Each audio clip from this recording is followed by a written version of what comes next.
आज जो हम पढ़ने वाले हैं वो सबसे इम्पोर्टेंट हमारी सब्सिडरी बुक है, जिसका नाम है कैश बुक। क्या नाम है बच्चे?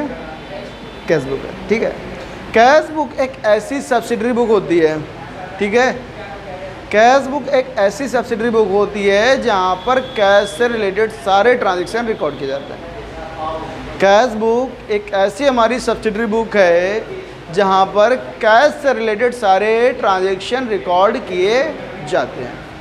ठीक बच्चे, कैश बुक हमारी डिफरेंट टाइप्स की होती है। सबसे पहले आती है हमारी सिंपल कैश बुक, जिसे हम सिंगल कॉलम कैश बुक कहते हैं। फिर आती है double column cash book, single column cash book होती है। फिर हमारी डबल कॉलम कैश बुक आ जाती है।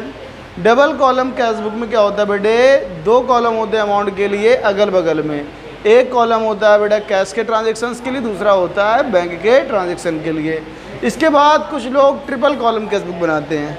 ट्रिपल कॉलम कैश बुक में क्या होता है, एक कॉलम हमारा कैश का हो गया, एक कॉलम बैंक का हो गया और एक कॉलम डिस्काउंट का दे देते हैं। किसका दे देते हैं? डिस्काउंट का। ठीक बच्चे, इसके अलावा एक और कैश बुक होती है जिसे हम पिटी कैश बुक कहते हैं। क्या कहते हैं? पिटी कैश बुक में क्या होता है, जो छोटे मोटे खर्चे होते हैं ना उन सभी को रिकॉर्ड किया था और ये जूनियर लेवल के जो कैशियर होते हैं वो ये काम करते हैं। हम सबसे आखिरी में पिटी कैश बुक पढ़ेंगे और सबसे पहले जो पढ़ने वाले हैं वो सिंपल कैश बुक है। ठीक बच्चे, चलो शुरू करते हैं। सिंपल कैश बुक का फॉर्मेट कैसा होता है पहले तो ये देखते हैं।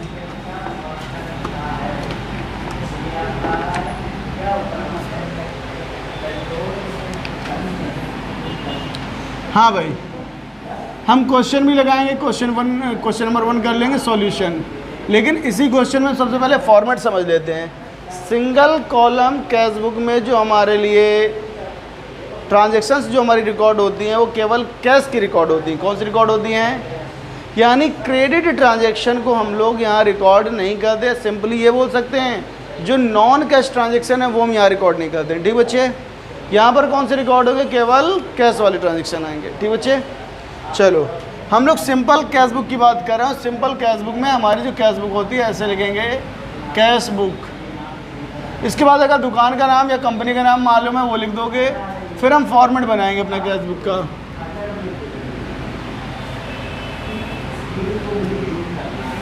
देखो भाई, सबसे पहले इसको दो पार्ट्स में डिवाइड कर लेंगे।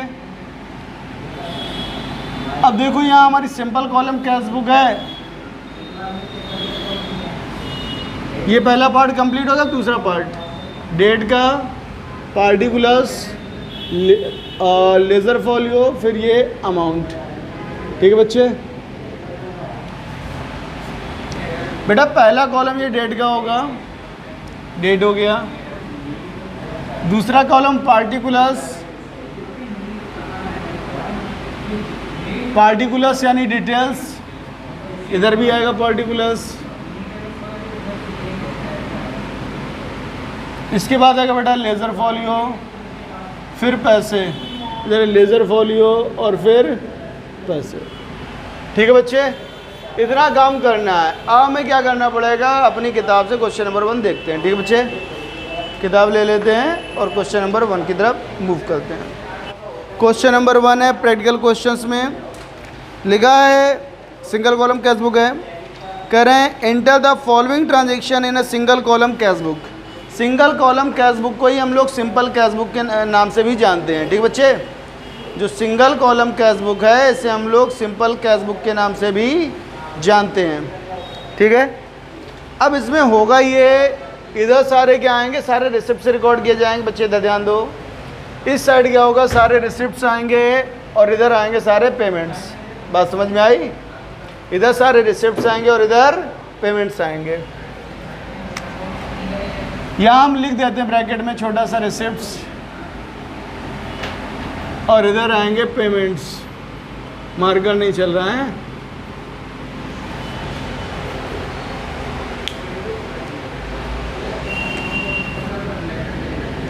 Payments, okay. चलो बेटा देखो, अब क्वेश्चन नंबर 1 में अब 2020 दिया है। अगर आपका एडिशन बदला है तो यहाँ पर आपका जो ईयर है वो 2021, 22, 23, 24 कोई भी हो सकता है। नई बुक में 2024 होगा और जो पुरानी है उसमें 2020 है। ठीक है, तो बेटा हमको जो दिया है उसमें 2020 दिया है और जो महीना है वो मई का है, 2020 मई 1। बेटे इस तरीके हम लोग लिखते हैं। ठीक है, 2020 मई 1 लिखा है commenced business with cash, commenced business with cash. बेटा 25,000 है। आपको अच्छी तरीके से मालूम है जो भी पैसा बिजनेस में आएगा, बच्चों देखो इधर, जो भी पैसा बिजनेस में आएगा वो रिसिप्ट होगा बिजनेस के लिए, यहाँ लिखोगे। और जब भी आप पैसे किसी को दोगे या पेमेंट करोगे वो कहाँ लिखोगे, यहाँ लिखोगे। बात समझ में आएगी नहीं आई? पक्की बात है।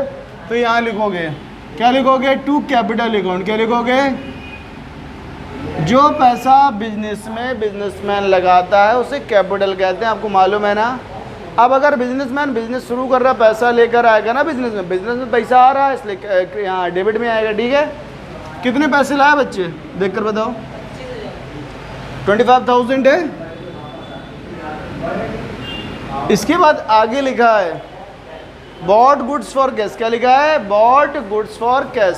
वैल्यू दी गई है 10,000 रुपये, वैल्यू है 10,000 रुपये। कितनी है, डेट कितनी है बच्चे, मई 3 है।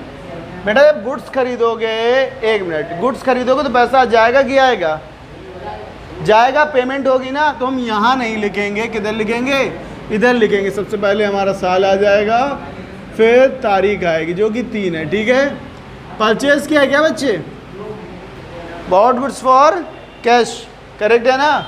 गुड्स खरीदा तो लिखोगे बाई परचेज अकाउंट। क्या लिखोगे, 10,000 रुपये क्या, ठीक है। इसके बाद आगे बात करें तो लिखा है पेड कैरेज। कैरेज दोगे बेटा तो पेमेंट है कि रिसिप्ट है, पेमेंट है, रिसिप्ट है। पैसे जा रहे हैं कि आ रहे हैं, जाएंगे, यानी पेमेंट है इधर लिखेंगे, पैसा आएगा तो इधर लिखा जाएगा। ठीक है, कैरेज का दिया ना तो लिख दोगे बाई कैरेज। बच्चे कितना कैरेज दिया है, 200 रुपये। और डेट कितनी है, डेट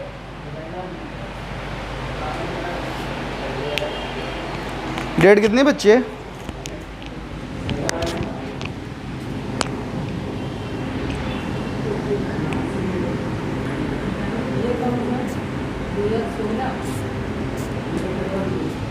इसमें 2020 है।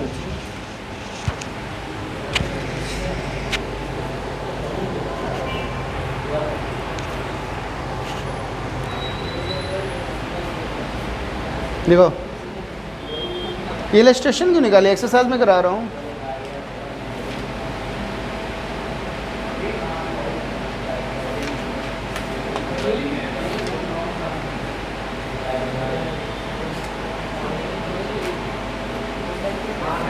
हाँ ध्यान दो, अब नोट अब बाद में कर लेना। चलो देखो, कह रहे हैं पेड कैरेज लिख दिया है, बाई कैरेज 200 रुपये। Sold goods for cash 6,000। Date है हमारी 4 मई 4। बेटे गुड्स बेचोगे हमको पैसे मिलेंगे ना, क्यों बच्चे, रिसिप्ट होगा ना, गुड्स बेचोगे तो पैसा आएगा, आएगा तो हम इधर लिखेंगे। ठीक है, लिखोगे टू सेल्स अकाउंट। क्या लिखोगे बच्चे, कितना है 6,000, राइट। अगला ट्रांजेक्शन क्या है, रिसिप्ट फ्रॉम राम। राम से पैसे मिले हैं बेटे, कितने मिले हैं, 1,000 रुपये। अगर राम से पैसे मिले हैं तो कैश आ रहा है कि जा रहा है, रिसिप्ट है कि पेमेंट है, रिसिप्ट है ना, रिसिप्ट है। तो इधर लिखोगे किसने पैसे दिए हैं, राम ने, तो लिख दो टू राम। बच्चे डेट कितनी है, हाँ 10 है। आगे बच्चे क्या लिखा है, रिसिप्ट फ्रॉम राम हो गया है। पेड टू शिव कुमार, आपने शिव कुमार को दिए हैं, पेमेंट है ना, 2,600 रुपये दिए हैं। जिसको दिए हैं उसका नाम लिखो बाई शिव कुमार। बेटा कितने दिए हैं, 2,600 रुपये। डेट कितनी है, हैं ये 3 थी ना, 12 लिखिए बच्चे।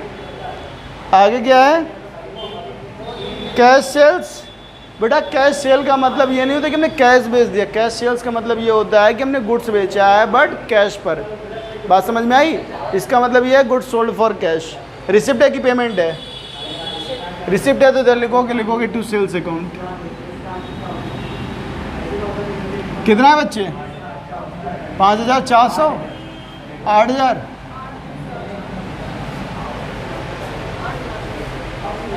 ठीक है। मई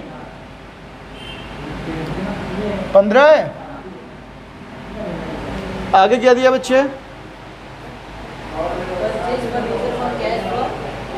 purchase furniture for cash for office use. बेटा हमने फर्नीचर खरीदा है, जिस चीज़ का हम खरीदते हैं उसका नाम लिखते हैं, ठीक है। केवल गुड्स को ही खरीदने पर परचेज, भेजने पर सेल्स लिखते हैं, अदरवाइज कोई और आइटम खरीदोगे बेचोगे उसका नाम लिखा जाएगा। हमने फर्नीचर खरीदा तो क्या लिखा जाएगा? फर्नीचर। क्या लिखा जाएगा? ये पेमेंट है ना बच्चे, फर्नीचर खरीदा तो पैसे दिए ही होंगे ना, तो लिखो बाई फर्नीचर। डेट कितनी है? हाँ 18 है। बेटा कितने का फर्नीचर है? 500 रुपये। ओके 5000 का है, ठीक है। आगे पेड फॉर एडवर्टाइजमेंट है। एडवर्टाइजमेंट एक्सपेंस है, पेमेंट है ना, पेमेंट है तो आप पेमेंट साइड में लिखोगे बाई एडवर्टाइजमेंट, बाई एडवर्टाइजमेंट। बेटा कितने पैसे हैं और डेट कितनी है? मई 20। आगे भी ट्रांजैक्शन है, देखो जरा, लिखा है purchase goods from Mahesh on credit. बेटा हमने महेश से गुड्स खरीदा है क्रेडिट पर। क्या बेटा हमने नगद खरीदा है, कैश पर खरीदा है? नहीं ना, हम कैश बुक में वही ट्रांजैक्शन रिकॉर्ड करते हैं जिसमें कैश या तो आपको मिला हो या कैश आपने पेमेंट किया हो। आपने उधार गुड्स खरीदा है, ना तो आपने कैश दिया हो ना ही आपको कैश मिला है, ये क्रेडिट ट्रांजैक्शन इसलिए कैश बुक में नहीं आएगा। बात समझ में आई? हम लोग कैश बुक में सिर्फ कैश वाले ट्रांजैक्शन रिकॉर्ड करते हैं, क्रेडिट के ट्रांजैक्शन नहीं रिकॉर्ड करते हैं। करेक्ट है? आगे क्या लिखा है? Paid to Mahesh. महेश को हमने पैसे दिए 4000 रुपये, ये लिखा जाएगा क्योंकि इसमें पेमेंट हो रहा है। मई कितना है बच्चे? 24 बाई महेश, है ना। महेश को पैसे दिए ना, कितने रुपए हैं? 4000 रुपये, ठीक है। और पेड वेजेस, वेजेस पे किए, इसमें भी पेमेंट है बच्चे, तो लिखोगे बाई वेजेस। हाँ बताओ, 400 है। डेट कितनी बच्चे? आगे क्या बच्चे? रिसीव्ड फॉर कमीशन, कमीशन के तौर पे आपको पैसे मिले हैं। डेट कितनी है? 27 कमीशन का मिला है ना, तो लिखोगे टू कमीशन। बच्चे कितने पैसे हैं? हाँ 1500 रुपये मिले हैं, ठीक बच्चे। आगे क्या है? Withdraw for personal use. Personal use के लिए आपने पैसा विड्रॉ किया है ना, अब पैसा विड्रॉ किया, आपका पेमेंट है कि रिसिप्ट है? पेमेंट है, आप पैसा निकालोगे यानी बिजनेस से पैसा पेमेंट हो रहा है, करेक्ट है। तो इधर लिखोगे बाई ड्राइंग्स। अगर आप पर्सनल यूज़ के लिए कोई भी चीज़ निकालते हो तो हम ड्राइंग्स कहते हैं, ठीक है। कितना पैसा बच्चे? 2200 रुपये, ठीक है। और बेटा ख़त्म हो गया? एक और है। सैलरी दोगे बच्चे तो आपका एक्सपेंस है, पेमेंट है कि रिसिप्ट है? पेमेंट है, लिखोगे बाई सैलरी। कितना दिया बच्चे? और डेट कितनी है? इसमें 30 है और ऊपर वाले में? हाँ ओके यही है।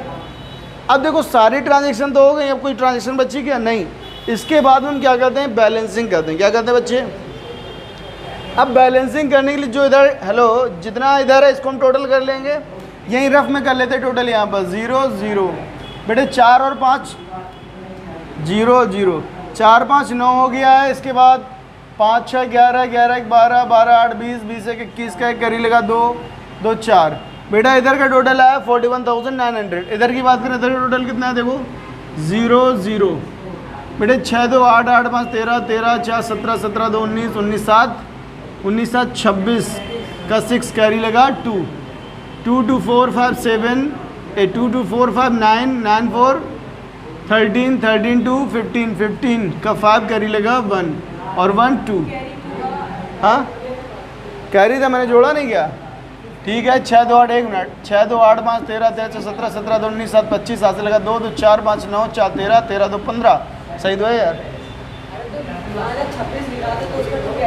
जोड़ तो लिया बेटे, देखो 2 और कैरी वाला 2 कितना हो गया 4, 4 5 9, 9 4 कितना हुआ 13, 13 2 15 का 5 कैरी लगा 1, 1 और 1 2, 25,000।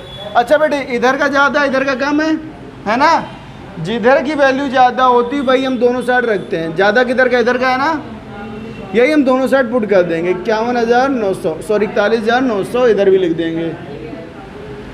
अब फिर क्या करेंगे, जो कम है उसको माइनस करेंगे किससे, ज़्यादा वाले से, ज़्यादा यही है ना, माइनस का तो बच्चे कितना है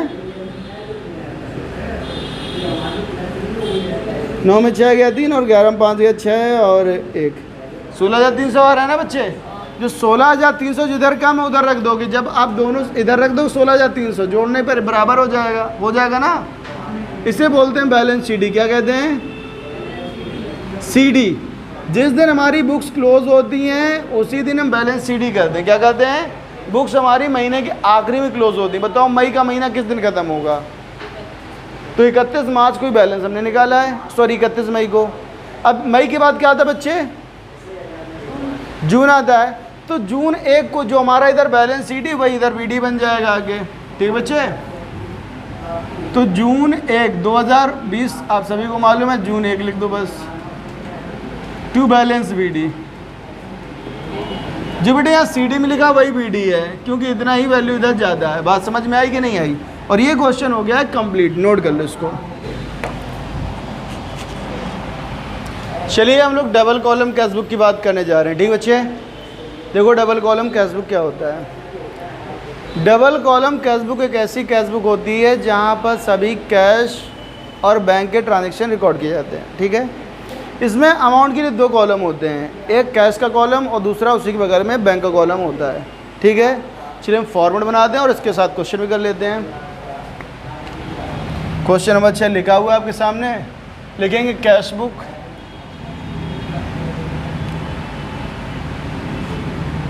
आप ऊपर सिंगल कॉलम डबल कॉलम लिखो या ना लिखो, इससे कोई फ़र्क नहीं पड़ता, ठीक बच्चे।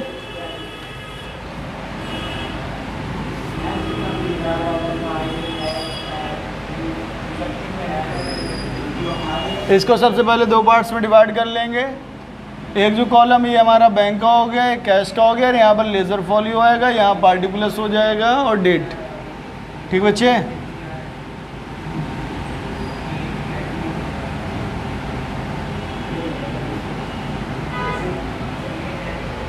इसी तरह यहाँ पर भी date, particulars, ledger folio, cash और बैंक।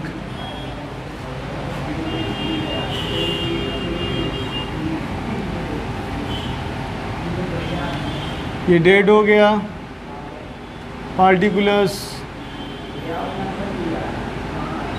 लेज़र फॉलियो, ये कैश वाले अमाउंट आएंगे और यहाँ बैंक वाले अमाउंट आएंगे, ठीक बच्चे। इसी तरह फिर से डेट, पार्टिकुलर्स,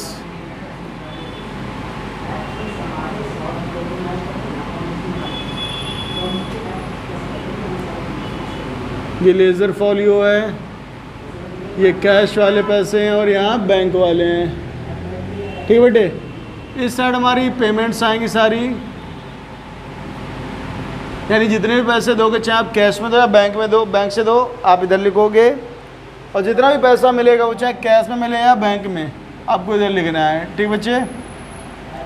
एक इसमें वर्ड आता है कॉन्ट्रा एंट्री। क्या आता है बच्चे, कॉन्ट्रा एंट्री ऐसी एंट्री कहते हैं जब किसी ट्रांजैक्शन में कैश और बैंक एक साथ इन्वॉल्व हो जाएं, और ये बेटा तभी होता है जब या तो पैसे बैंक में जमा करो और या पैसे बैंक से विड्रॉ करो। पैसे बैंक से विड्रॉ करो कैश बढ़ जाएगा, बैंक बैलेंस कम हो जाएगा, या पैसे बैंक में जमा करोगे तो क्या होगा, कैश कम हो जाएगा, बैंक बढ़ जाएगा। इन्हीं एंट्री को हम लोग कॉन्ट्रा एंट्री कहते हैं। बात समझ में आई कि नहीं आई, कोई दिक्कत, क्लियर है, ठीक है। चलो भाई बोलो 6 नंबर लिखा है 2020 मार्च 1, करेक्ट है। तो सबसे पहले अपना ईयर लिखिए 2020 मार्च 1। कह रहे हैं आपके पास कुछ बैलेंस है पहले से ही, इसे बोलते हैं ओपनिंग बैलेंस। क्या बोलते हैं, हेलो, इसे क्या बोलते हैं? और इन्हें बैलेंस बीडी लिखेंगे। सुनिए, अगर आपके पास जो वैल्यू है वो एसेट है, क्या है? एसेट हमेशा डेबिट बैलेंस होता है। क्या होता है बच्चे? बेटा आपने अकाउंट में लेज़र वगैरह पढ़ा है कि नहीं पढ़ा है? अभी नहीं पढ़ा है ना? हाँ, कोई बात नहीं, लेज़र में भी अकाउंट बनते हैं, वो जो इसी तरीके होते हैं थोड़े थोड़े, ठीक है। हाँ, अकाउंट की लेफ्ट हैंड साइड जो कि इधर है इसे हम डेबिट कहते हैं, और अकाउंट की राइट हैंड साइड जो कि इधर है इसे हम क्रेडिट कहते हैं, ठीक बच्चे? हाँ भाई, जब भी आपको कोई एसेट का बैलेंस देगा, हेलो, जब भी आपके पास कोई एसेट का बैलेंस होगा, संपत्ति की का बैलेंस होगा, वो हमेशा डेबिट होगा। क्या होगा? जबकि आपका जो कैपिटल या लायबिलिटी वो हमेशा क्रेडिट बैलेंस होगा, ठीक है। डेबिट बैलेंस का मतलब आप लिखोगे to balance B D debit side में, और क्रेडिट बैलेंस का मतलब होगा आप लिखोगे by balance B D credit side में, ठीक है। हाँ भाई, आप डेबिट में कब लिखोगे? जब आपके पास कोई एसेट होगा तो आपका डेबिट बैलेंस होगा तो आप इधर लिखोगे, और जब आपके ऊपर कोई लायबिलिटी होगी, क्रेडिट होगा तो आप इधर लिखोगे बाई बैलेंस बी डी। हाँ भाई, तो हम लिखने जा रहे हैं टू बैलेंस बी डी। हमारे पास क्या है बच्चे बताओ? जब हमने बुक खोली है तो हमारे पास पहले से ही कुछ कैश और कुछ बैंक बैलेंस है, और ये हमारे लिए एसेट है, इसलिए हमने डेबिट में लिखा है बैलेंस बी डी। बताओ बेटा कैश में कितना है? 2700, और बैंक में 27,500 है, ठीक बच्चे? चलो बोलो भाई क्या लिखा है? Received from Subhash. अब ये पैसा जो आपको मिला है कैश में मिला है या बैंक? लिख तो दिया बेटा to balance B D, cash in hand और कैश एट बैंक, यही ओपनिंग बैलेंस है, देखो लिखा है टू बैलेंस बी डी, ठीक है। हाँ भाई, मार्च 3 को क्या हुआ? रिसीव्ड फ्रॉम सुभाष कितना है? 3,500 रुपये। बेटा जो पैसा सुभाष से मिला है कैश में मिला है या बैंक में मिला है? कोई जानकारी है? नहीं है। तो नॉर्मली अगर पैसा मिला तो फिर कैश में ही मिला होता है। अगर बैंक के बारे में कोई इशारा देगा तो हम बैंक में लिखेंगे। पैसा सुभाष से मिला है ना, रिसिप्ट है तो इधर लिखोगे टू सुभाष। क्या लिखोगे बेटा? कितने पैसे हैं? हाँ, मार्च 3 है ना, 3,500 कैश में मिले, इसलिए कैश वाले कॉलम में। अगर ये पैसा में चेक के फॉर्म में मिला होता तो हम कहाँ लिखते हैं? बैंक वाले कॉलम में लिखते। बात समझ में आई कि नहीं आई? पैसा अगर कैश में तो कैश वाले कॉलम में आएगा, और बैंक में है तो बैंक वाले कॉलम में। कोई दिक्कत है बच्चों? नहीं ना? लिखा है बच्चे पेड गुड्स, क्या लिखा है? Sold goods for cash. कितने का है? 10,000 का है। बेटा आपने गुड्स बेचा हो भी कैश पर, गुड्स बेचा हो भी कैश पर, तो बेटा 10,000 रुपये का आपने बेचा है ना, पैसा आ रहा है तो लिखो टू सेल्स अकाउंट, और कैश में बेचा यानी कैश आएगा तो कैश वाले कॉलम में लिखोगे 10,000 रुपये। बैंक से कोई ट्रांजैक्शन तो हुआ नहीं, आप डैश बना दो। तारीख कितने बच्चे? बात समझ में आई कि नहीं आई? कंफर्म है? आगे क्या बच्चों? Paid rent by cheque. आपने जो वो रेंट दिया बेटे कैसे दिया है? चेक से दिया है, ठीक है। अब चेक से अगर पेमेंट करो तो पेमेंट कहाँ से होगी? बैंक से होगी, कैश में तो हो नहीं रही है। हाँ भाई, पेमेंट है ना, तो पेमेंट तो हम इधर लिखते हैं। तो लिखो सबसे पहले ईयर जो कि 2020 है, फिर महीना जो कि मई है, और इसके बाद तारीख कितनी बेटे? 7 या 4? ओके। रेंट दिया है ना, रेंट दिया है ना बच्चे, बाई रेंट अकाउंट। कितने पैसे हैं? 800। पेमेंट चेक से, इसलिए बैंक वाले कॉलम में लिखा गया है। फिर लिखा है बेटे paid Sohan by cheque. Sohan को हमने पैसे दिए, कितने दिए हैं? 3,000 रुपये। बेटे इसको हमने चेक से दिया है तो इधर लिखोगे बाई सोहन। चेक से है तो इधर लिखो कितना वैल्यू? 3,000 रुपये है। मई 8 है। बात समझ में आई कि नहीं आई? कंफर्म है? इसके बाद बच्चे आगे क्या है? Bought goods for cash. कितने का है? 15,000। बेटा गुड्स खरीदा है कैश में, तो कैश कम हो रहा है, पेमेंट हो रहा है ना, तो कैश वाले कॉलम में लिख दो 15,000। किस लिए बेटा कम हो रहा है? क्योंकि आपने गुड्स खरीदा, तो लिखो बाई परचेज। तारीख कितनी बच्चे? 10 है। आगे बोले बच्चे। Paid cash for stationery. आपने स्टेशनरी खरीदी, उसके लिए कैश दिया है, तो लिखो बाई स्टेशनरी। तारीख बेटा कौन सी है? कौन वाला समझ में नहीं आया? स्टेशनरी नहीं समझ में आया। देखो भाई, आपने स्टेशनरी खरीदी है, स्टेशनरी आप जानते ही हैं, जो कॉपी कलम पे ये होता है सब स्टेशनरी है। आपने खरीदी, पेमेंट आपने कैश में दिया है, तो स्टेशनरी तो एक्सपेंस है ना। फ़िलहाल एक्सपेंस वगैरह छोड़ दो, पेमेंट है कि नहीं है? तो पेमेंट हम इधर ही लिखते हैं ना, किस चीज़ का पेमेंट है? स्टेशनरी का। नहीं आया? कैश में पेमेंट किया है ना, तो कैश वाले कॉलम में कितना पेमेंट किया है? 200 रुपये। ओके, हाँ। Drew from bank for office use. बेटा आपने बैंक से ऑफिस यूज़ के लिए पैसे निकाले, कितने? 8,000 रुपये। ठीक बच्चे, अगर आप बैंक से पैसे निकालोगे तो पैसा यानी कैश बढ़ेगा कि कम होगा? हैं बेटा, कैश बढ़ेगा।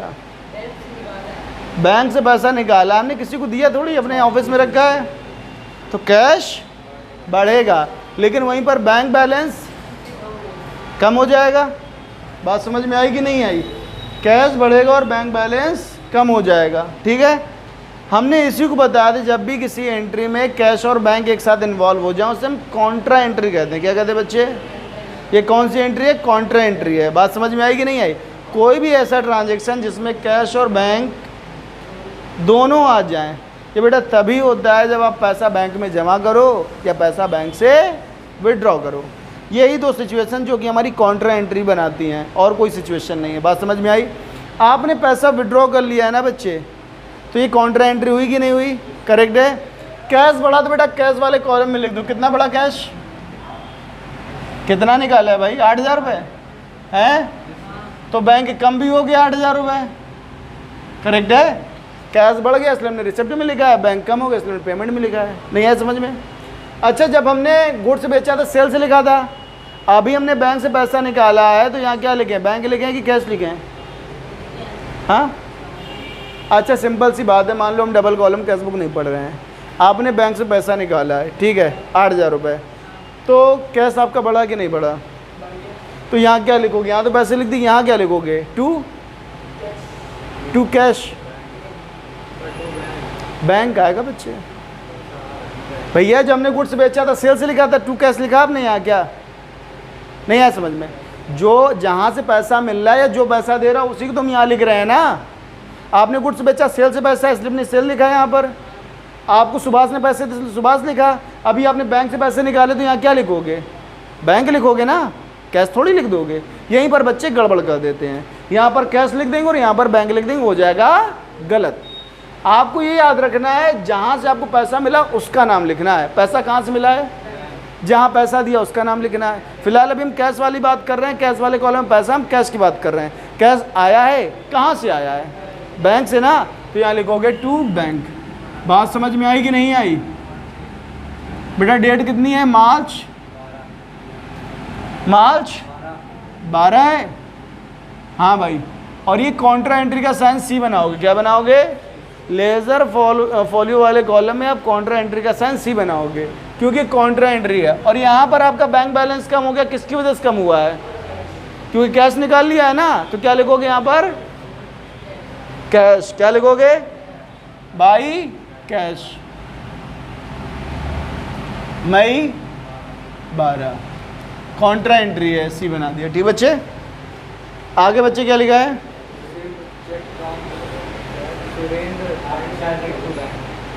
भैया सुरेंद्र से एक चेक मिला और उसको हमने बैंक में जमा कर दिया है, तो पैसा आपका कैश बढ़ रहा है कि बैंक में बढ़ रहा है? बैंक में बढ़ रहा है, तो पैसे कहाँ लिखो? कैश वाले कॉलम में, बैंक वाले कॉलम में? बैंक वाले कॉलम में। रिसिप्ट है कि पेमेंट है? रिसिप्ट है तो इधर लिखोगे ना। कितना है बेटा? पैसा कितना है?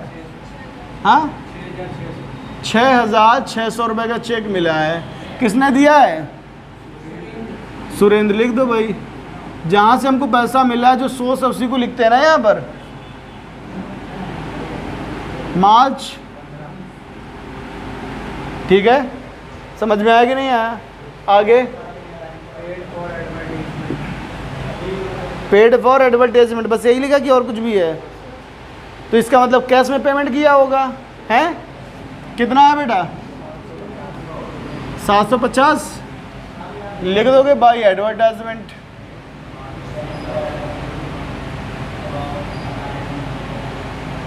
डेट कितनी बच्चे? नहीं आ गया समझ में? आ गया?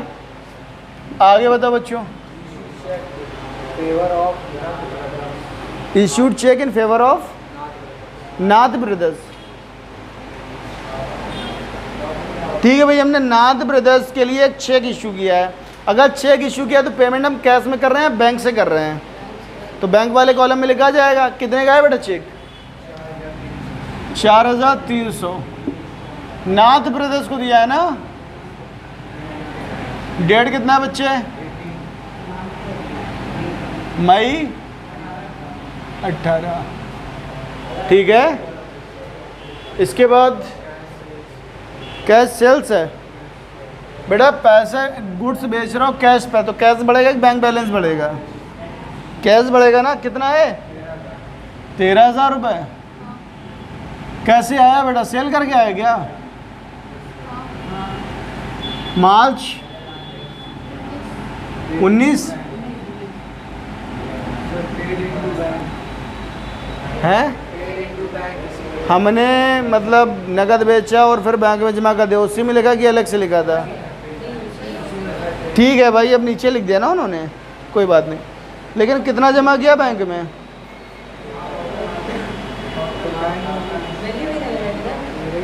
वैल्यू अलग है यार। हमने बैंक में कितने पैसे जमा किए हैं? बैंक में कितने जमा किए हैं? 16 जमा किए हैं। 16 जमा किया ना, तो बैंक में कितना बढ़ेगा? जितना जमा किया है ना, तो 16,000 बैंक वाले कॉलम में बढ़ा दो। जमा किए ना बच्चे हैं, तो बेटा कैसे किए होंगे? कैश में किए होंगे ना। अब बेटा कैश में पैसे बैंक में जमा कर दिए तो कौन सी एंट्री हो गई? Contra entry. क्या हो गई? बात समझ में आई कि नहीं आई? तो बेटा यहाँ सी बना दो और डेट लिख दो। डेट कितनी है? डेट कितनी है?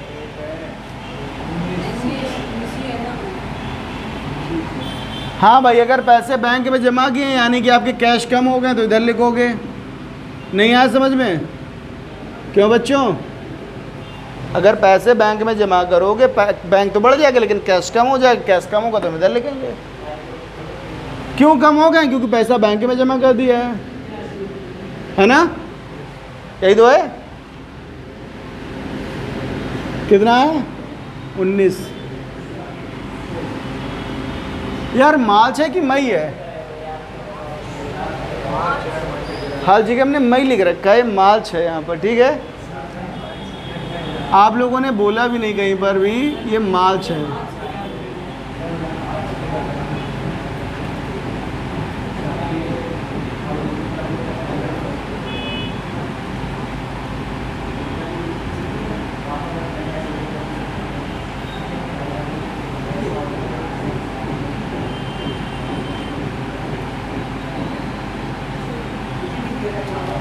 और भी है कि ख़त्म हो गया? Received cheque from Vinod and send it to bank 2400 है ना बेटा। आपको एक चेक मिला और आपने बैंक में जमा कर दिया है, तो यहाँ सबसे पहले तो तारीख लिखो जो कि कितनी है?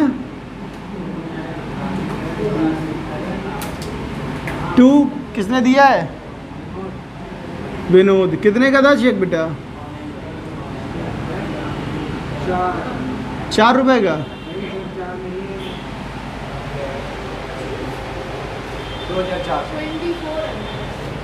चीटिंग करते हो हैं? हमको 4 बोलकर और कहते नहीं।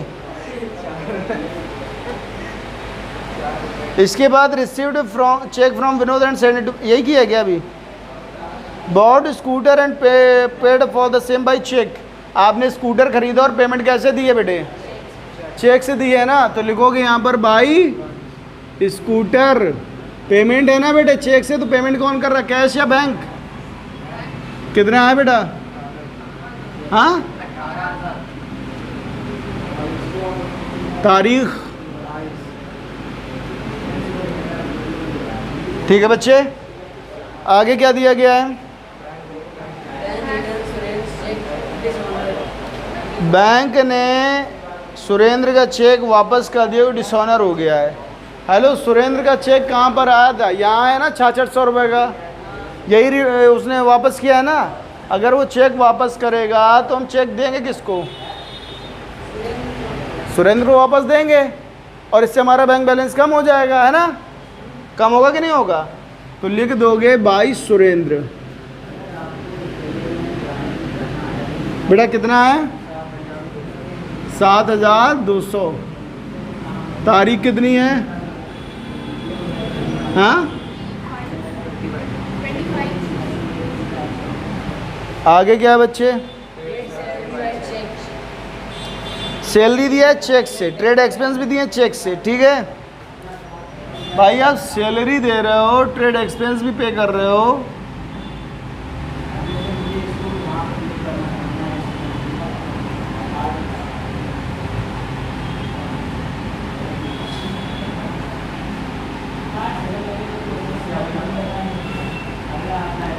भाई सैलरी, और क्या दिया है?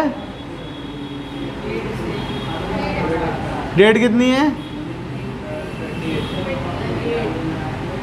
By trade expense. दोनों ही चीज़ें आपने चेक से दी है ना? चेक से ही तो दिए हैं यार।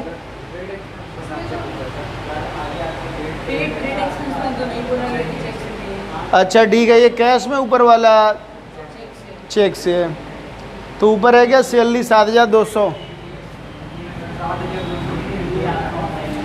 है।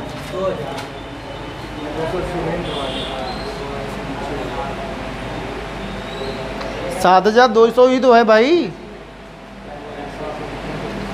पेड सैलरी बाई चेक, यही तो है 7200। अरे यार, तो सुरेंद्र का भी था। सुरेंद्र का कितना था? सुरेंद्र का 6600 था यार, क्यों उल्टा सीधा लिखवा रहे हो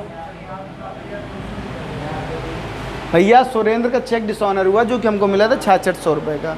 7200 है वो सैलरी का है, किसका है? और जो आपके ट्रेड एक्सपेंस है कितने के हैं?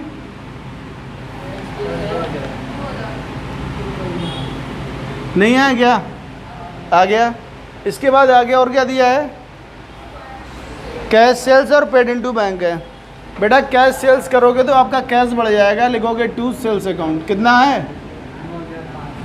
9500, ठीक है। तारीख कितनी है? 29 है। फिर आखिरी तारीख कितनी है? बेटा पेड इनटू बैंक, बैंक में कितना रुपए जमा किया है? 10,000। यहाँ बैंक बढ़ जाएगा अगर जमा कर दिया है। और एक कॉन्ट्रा एंट्री है, क्योंकि आपने कैश और बैंक इन्वॉल्व हो गया है ना। हाँ, तो किस कारण से हुआ? कैश अकाउंट से। किससे? क्योंकि आपने पैसे जमा किए हैं। इतना ही कैश कम हो जाएगा। हाँ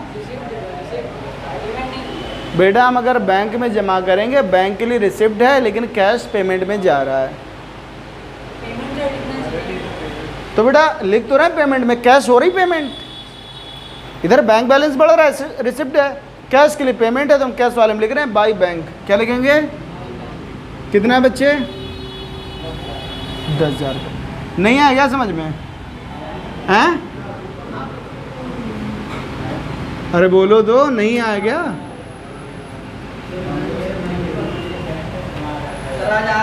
सारे बच्चों को लेके आया। चलो अच्छी बात है। अभी एक और आ रहा है। राम राम, ये बैठ जाओ। ये तो नहीं रिकॉर्ड होगा। हो गया। ये तो नहीं रिकॉर्ड होगा। अरे सब हो रहा है। अरे भैया, फर्स्ट ईयर के बच्चों को तो निकलने दो, तुम लोग पढ़ने नहीं दोगे क्या फर्स्ट ईयर के बच्चों को? बैठ जा वहीं पर, अब आगे बैठ जा।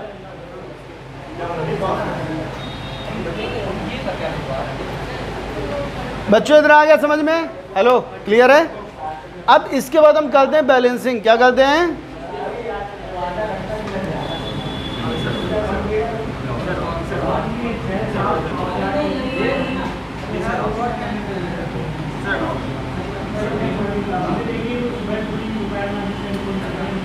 बेटा टोटलिंग करो। इधर 0 है, फिर 1 आ गया, फिर 7 5 12, 12 5 17 आ गया, कैरी 1 है। 2 1 3 3 6 6 8 14 14 3 17 17 9 17 9 26 हासिल लगा 2 1 3 1 4। बेटा 46,710 रुपये कैश में है। और इधर हम पेमेंट की बात करें तो पेमेंट देखते हैं कितना बच्चे। पेमेंट भी हम रफली कहीं जोड़ लेते हैं। 0 5 हो गया बच्चे। इसके बाद 2 7 9 9 फिर 5 6 11 2 13 1 1 2 1 3 1 4। बेटा इधर 46,710 है, इधर 43,950 है ना। इस 46,710 में से वैल्यू माइनस कर देंगे तो देखो कितना है। 11 में 5 गया 6 और 16 में 9 गया 7 है और 5 में 3 गया 2। बेटा कितना बचा? 2,760 बचा ना। जो वैल्यू बच जाएगी वो बैलेंस सीडी होगा। क्या होगा? बैलेंस सीडी होगा। कितना बचे? 2,760 है। ठीक है, कोई दिक्कत? इसी तरह हम बैंक वाला बैलेंस भी जोड़ लेंगे। इधर लिख दो 46,710 0 0 6 5 11 4 15 1 आया 7 1 8 8 से 14 14 6 20 20 2 22 हासिल लगा 2 2 4 1 5 1 6। 62,500 आ गया बच्चे। कितना है? 62,500 में से एक्सपेंस माइनस कर दो सारे। इधर देख लो, रफली जोड़ लेते हम। 0 है, फिर 0 है, 8 3 11 11 11 2 13 13 6 19 1 आ गया 3 1 4 8 12 4 16 16 8 24 36 27 हासिल लगा 2 1 3। बेटा 37,900 आया। जो 62,500 है जो आपकी रिसिप्ट के टोटल है, रिसिप्ट के टोटल है ना, इसमें से पेमेंट वाला जो टोटल है बेटा वो 37,900 है। इसको माइनस कर देंगे। 0 0 0 15 में 9 गया 6 और 11 में 7 गया 4 है और 5 में 3 गया 2। 24,600 आ गया बेटे। ये आपका आंसर है। नोट कर लें फटाक से।